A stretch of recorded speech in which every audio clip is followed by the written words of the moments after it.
नई नई नौकरी लगी, घर से दूर दूसरे शहर में यहाँ किराए का घर लिया। घर के सामने बुजुर्ग दंपत्ति रहते थे। मैं भी संयुक्त परिवार में रही हूँ।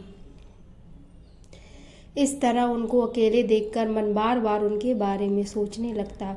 सुबह ऑफिस जाती तो देखती दादी दादाजी को कांपते हाथों से चाय देती और दादाजी भी कांपते हाथों से चाय लेते। धीरे धीरे दोनों साथ मिलकर घर का काम करते। कोई भी उनसे बात नहीं करता था, कभी उनकी भी आवाज़ नहीं सुनी थी। शाम को आती तो दोनों को नीरस थका छत की मुंडेर पर खड़ा देखती। लगता जाकर इनसे बात करूं, फिर कदम रुक जाते। जब जब इनको देखती मुझे मेरे दादाजी और दादी की याद आने लगती और अपने घर फ़ोन लगाकर सबसे बात करती। रविवार के दिन देखा, दादी को काम करने में बहुत तकलीफ़ हो रही थी, पर फिर भी वो काम कर रही थी। दादाजी कहीं गए थे क्योंकि वो दिख नहीं रहे थे। मैं आज गई उनके पास और कहा कि क्या आपकी तबीयत खराब है, तो उन्होंने जवाब नहीं दिया। मैंने फिर पूछा, मैं कोई मदद करूं आपकी, तब भी उन्होंने जवाब नहीं दिया। मैं हैरत में थी।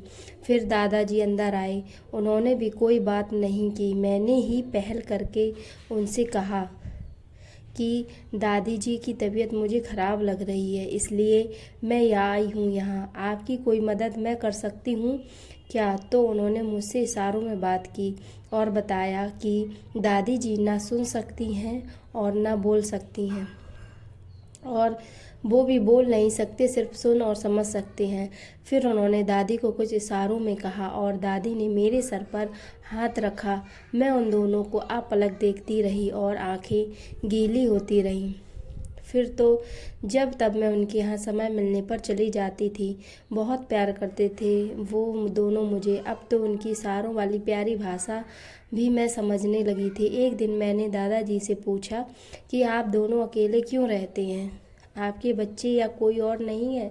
तब दादाजी ने दादी को इशारों में बताया कि मैं क्या पूछ रही हूँ। तब दोनों मुझे छत की मुंडेर पर ले आए और आंखों में आए आंसू पोंछते हुए एक साइकिल की तरफ इशारा किया। साइकिल देखकर ही मैं समझ गई कि इस साइकिल की फ्रेम में लगी बच्चे की गद्दी बता रही है कि परिंदे उड़ चुके हैं, बस यादें शेष हैं। मैं भी उनको रोते देख भावुक हो गई और दोनों के गले लग गई। दोनों ने इतना प्यार लुटाया और मेरे ऊपर जो सालों से दबा रखा था उनके सीने में। मैंने सोचा भगवान ऐसे बच्चे किसी को ना दें जो इतने खुदगर्ज हैं कि अपने माँ बाप को ही भूल गए। दोस्तों कैसी लगी स्टोरी हमें बताएं।